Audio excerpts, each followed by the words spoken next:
Je passe à C'est midi. Orlia, welcome, bienvenue. Merci. Bonjour Orlia, à l'état civil, on va dire Miss, parce qu'aujourd'hui on a des Miss partout. Donc Miss Abo Annie, c'est votre nom sur les papiers. Voilà. Ça va, wesh? Ça va super, et vous? Ok, c'est la youtubeuse, hein. C'est un beau statut. Ça fonctionne très bien et je le dis avec à dessein, on va en parler un peu. Vous êtes une native de Marcory, qui s'est envolée à l'âge de 9 ans pour suivre ses études en France. Voilà, dites-nous. Donc, je suis née à Marcory, comme vous l'avez dit, et à l'âge de mes 9 ans, mon père a décidé de m'envoyer en France pour poursuivre mes études. Voilà. D'accord. Études qui vous ont emmené jusqu'au bac? C'est ça, exactement, jusqu'au bac pro-vente. Bon, c'était pas trop ce que je voulais faire de base, mais comme je commençais à avoir un peu la tête en l'air, donc ils m'ont mis dans un bac pro-vente, et que j'ai eu d'ailleurs haut la main, donc avec mention. Ah, tiens. La beauté et l'intelligence qui s'allient. Vous avez dit tête en l'air. Ça voudrait dire que l'adolescence loin des parents, qui était resté en Côte d'Ivoire et sous le toit de l'oncle, a été un passage tumultueux? Ouais, c'est ça. À partir de la 5e, je partais plus trop en cours, je séchais les cours. Clairement, je faisais n'importe quoi, donc c'était un peu compliqué. C'est suite à ça d'ailleurs qu'ils m'ont mis en bac pro-vente. Donc voilà. D'accord. C'est un peu compliqué à cette période-là. Donc c'était un moment de distraction. Exactement. Dû à qui? En fait, le fait de ne pas avoir ses parents à côté de soi, c'est toujours un peu compliqué. On n'a pas forcément de repères et tout. Et avec les mauvaises influences, ça arrive qu'on sorte un peu du bon chemin. Je vois, ok. 2018, après le bac, vous allez vous inscrire à l'université? C'est ça, exactement. Donc après le bac, vu qu'on m'avait mis dans la filière bac pro-vente que je n'aimais pas, donc j'ai décidé de m'inscrire à la fac de droit parce que c'est ce que je voulais faire. Donc arrivé à la fac de droit, franchement, c'était un peu galère. Donc j'ai arrêté. Et pourquoi? C'était compliqué à comprendre, c'est ça? En fait, les cours... Déjà, il faut savoir que la fac, il n'y a pas forcément de suivi en France. C'est soit tu es apte à suivre toi-même tes cours. C'est pas comme au lycée, en fait. Donc j'avais un peu du mal et puis... Finalement, c'est pas ce qui me plaisait. Donc, j'ai arrêté parce que je voulais pas me forcer à aller plus loin. Donc, après ça... Vous avez arrêté après combien de temps? J'ai arrêté après 2 mois. Wow. Franchement, je voulais... Ouais, non. Quand j'ai vu que j'aimais pas, je me suis dit non, stop, je vais pas me forcer, me faire mal à la tête pour rien. Donc, j'ai décidé d'arrêter. Ok. D'accord. Et quand vous arrêtez, vous bifurquez? Vous allez... Quand j'arrête, entre-temps, vu que j'ai arrêté 2 mois après la rentrée scolaire, je me suis consacrée à ma chaîne YouTube que j'avais créée entre-temps, entre les vacances et tout. Donc ma chaîne YouTube a bien décollé. Et ensuite, je ne voulais pas m'arrêter là, en fait, parce que moi, je trouve que les études, c'est très important. Donc je me suis réinscrite. C'est bien de le dire, j'ai envie qu'on applaudisse ça. Les études, c'est très important.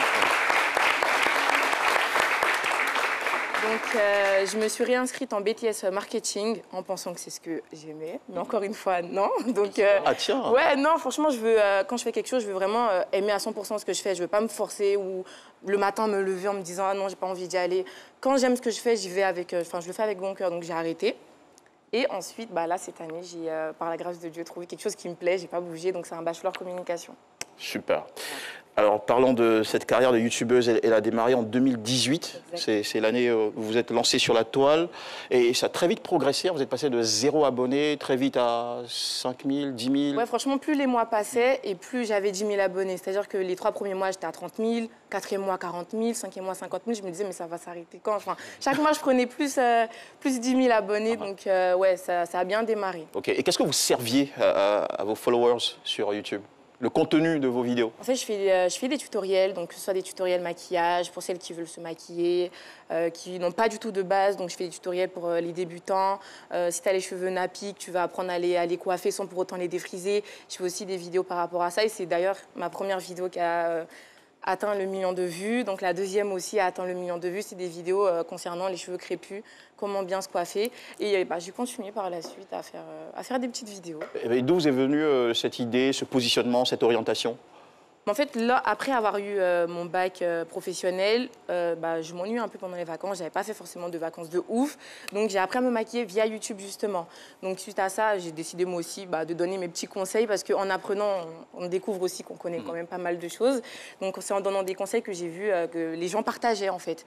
Donc, ça ne s'arrêtait pas à partager. Donc, j'ai commencé tout d'abord sur Snapchat. Voilà. Et j'ai atteint facilement les 5 000 vues.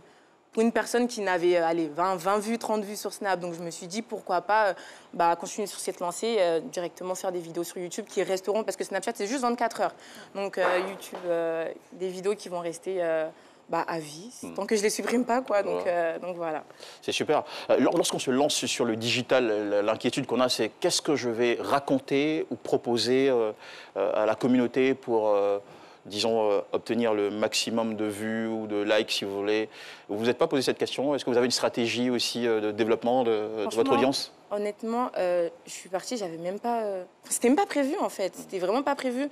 Donc, je me suis lancée comme ça. Je me suis pas dit, je vais faire ça d'abord, ensuite ça. Non, c'est venu tout seul. Donc, quand j'ai eu les 5000 vues, c'est là que je me suis posée. Je me suis dit, mais attends, s'il y a 5000 personnes qui te suivent, c'est que tu donnes quand même de bons conseils. Parce que les conseils, je les donne en tant que sœur. Pour des personnes qui n'ont pas de sœur à la maison, une petite sœur ou une grande sœur. Donc, j'avais pas de stratégie pour me lancer, quoi. C'est venu tout seul. Et ça fonctionnait tellement bien que cette année, vous payez vous-même de votre propre poche vos études en bachelor de communication. Communication, exactement.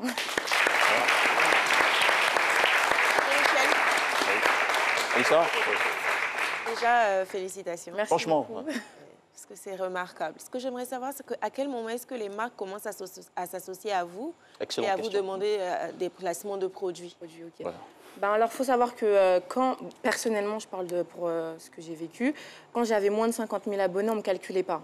Parce qu'ils estiment sûrement que 50 000 abonnés, ce n'est pas assez large pour faire leur publicité ou quoi que ce soit.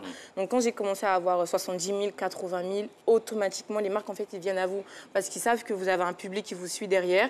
Et surtout que le nombre de vues sur mes vidéos, ça grimpait. Donc, c'est leur chance à eux de pouvoir promouvoir leur marque. Donc, c'est à partir de ce moment-là, à partir de 60 000, 70 000 abonnés, que j'ai vraiment commencé à rentrer dans une agence d'influenceurs, voilà. Parce que là-bas, vous avez une agence, vous avez des agences d'influenceurs qui... Donc, il y a des agences qui s'occupent de vous trouver des marques.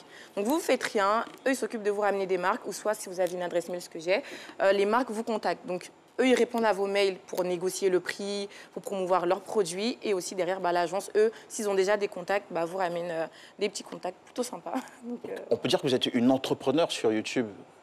Et là-bas, comment c'est organisé? Est-ce qu'il y a une documentation? Vous êtes référencé? Ou c'est plutôt libre, tout le monde gagne son argent comme il veut? En fait, lorsqu'on est influenceur, on doit se déclarer. Donc, vu qu'on gagne de l'argent par derrière, on doit se déclarer, payer des impôts. Donc, moi, je suis déclarée en tant qu'auto-entrepreneur là-bas. C'est pas juste le statut influenceur, c'est auto-entrepreneur. OK. Donc, voilà. C'est génial, franchement. Allez, vous êtes de retour depuis... Vous êtes parti de la Côte d'Ivoire en 2009? En 2009, exactement. Voilà, vous aviez 9 ans, vous êtes de retour maintenant. C'est votre première... C'est ma première fois c'est la première fois que je reviens au pays. Donc, voilà. Wow, le comeback depuis quelques jours. C'est ça, depuis une semaine maintenant. Une semaine maintenant. Ça a été comment l'accueil de la famille Vous avez aussi de nombreux fans en Côte d'Ivoire? Exactement. Ça, déjà, je ne m'y attendais pas. Parce que je savais que j'étais suivie en France, parce que c'est là-bas que j'ai fait mes études et tout. Mais je ne m'y attendais pas du tout à avoir autant de personnes qui me suivent ici. Donc, quand je suis arrivée, franchement, j'ai revu la famille, ça m'a fait énormément plaisir. Donc, j'ai snappé un petit filtre Abidjan. Et là, j'ai reçu des milliers de messages. Oh, t'es ici, il faut qu'on se voit, il faut que... Machin truc. Donc, c'est de là que j'ai organisé un petit meet-up. Voilà, je ne pouvais pas partir sans rencontrer les fans, les abonnés d'ici. Donc, j'ai organisé un petit meet-up lundi. Voilà, qui s'est très bien déroulé. Il y a eu des petites images là d'ailleurs. Super. Et vous ne vous êtes pas arrêté là, puisque vous avez un cœur qui bat pour les enfants. Exactement. Vous expliquez d'où ça vient, cette passion pour la petite enfance? En fait, quand j'étais jeune, moi, j'ai toujours été une personne, je voulais être indépendante. Je ne voulais pas dépendre de qui que ce soit, en fait. Même demander de l'argent à ma mère, c'était limite bien qu'elle allait me passer, mais c'était limite. Donc, j'ai commencé à faire du babysitting. Donc, en France, il y a des sites internet qui vous permettent de vous inscrire et d'obtenir de l'argent grâce à des gardes d'enfants. Donc, c'est de là que j'ai commencé à aimer les enfants et tout. Donc, voilà. Et super, vous avez fait un don à un orphelinat? Exactement. Donc, je suis revenue, c'était ça le but de ma venue en plus de la famille. Donc, pour faire un petit don dans un orphelinat de l'ONG Mission d'Amour. Super. C'est des enfants orphelins où leur mère est décédée lors de la... 30 secondes pour terminer, vous faites un message à tous les jeunes qui vous suivent. Qu'est-ce que vous voulez qu'ils retiennent de votre expérience? Franchement, ce que je veux qu'on retient, c'est que l'école, c'est très important. C'est ce que je répète tout le temps. C'est vraiment très important. Ne lâchez pas. Moi, j'ai dû changer de filière à plusieurs reprises, mais c'est pas pour ça que je me suis arrêtée, parce que je sais que l'école, ça part pas en fait. C'est un savoir qui reste à vie, donc c'est très important de toujours continuer l'école. Et on peut faire deux choses à la fois, parce que je suis étudiante et aussi youtubeuse. L'un n'empêche pas l'autre. Merci beaucoup, Orlia, d'être passé nous voir aujourd'hui.